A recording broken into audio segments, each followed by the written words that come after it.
Hello everyone, this is my pedal board.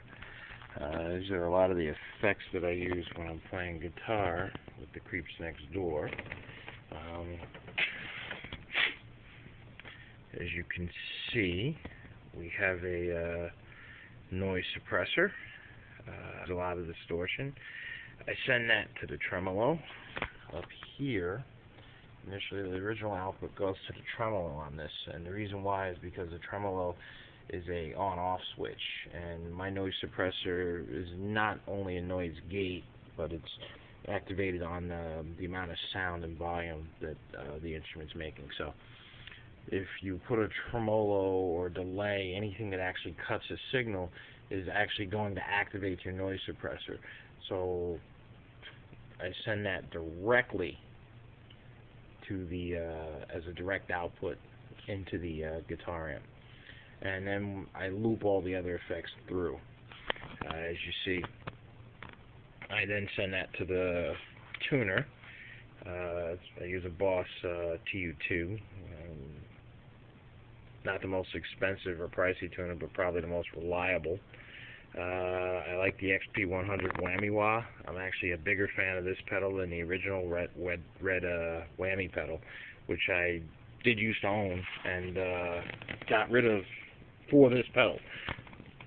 Then we go into, a lot of guys use compressors, sustainers, things like that. I don't really go for the tightness of the compressor. I like the looseness and the chaos of an uncompressed system. So then I go from Whammy Wah into the Cowboy from Hell Dimebag Darrell, DB01, Jim Dunlop. I hot rodded this particular wah pedal.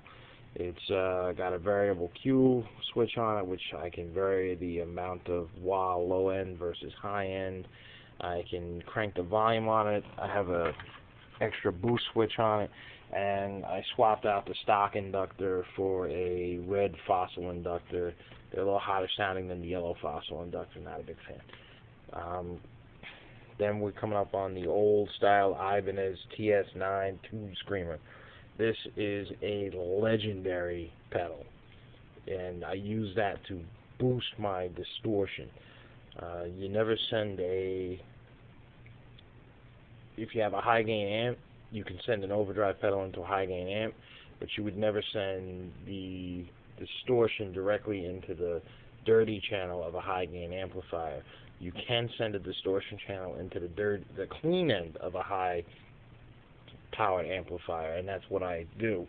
I run my signal clean, and then I use a couple of distortion pedals. My first distortion pedal is a dime distortion. It's the old green MXR dime distortion.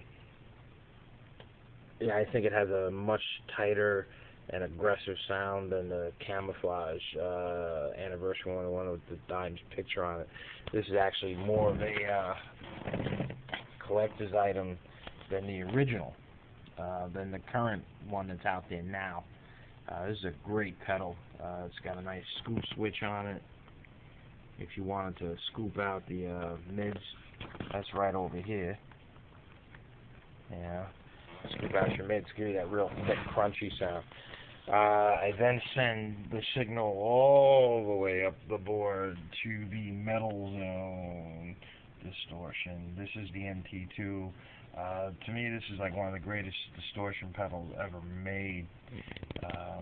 Very happy with this. Get lots of thick, nasty, tight gain. I use this for songs that I would use like a 7-string guitar for, because it actually has a tighter bass than the dime distortion. So it's one of the reasons I would use that.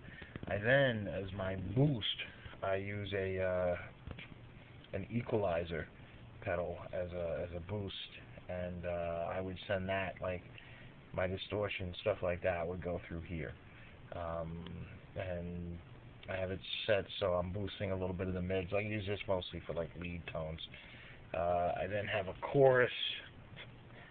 This is a great little chorus ensemble. I'm very happy with this over the years. The CE5 by Boss. And I do use a lot of Boss pedals, I'm not going to lie. let's see, and then we have the flanger, the BF2 flanger. This is a great flanger. I don't even think they make this pedal anymore. And I finally chased a signal out to a volume pedal, and nothing special on the volume pedal. I used the Zoom volume expression pedal. It came with the 505, and I use it to back up the this particular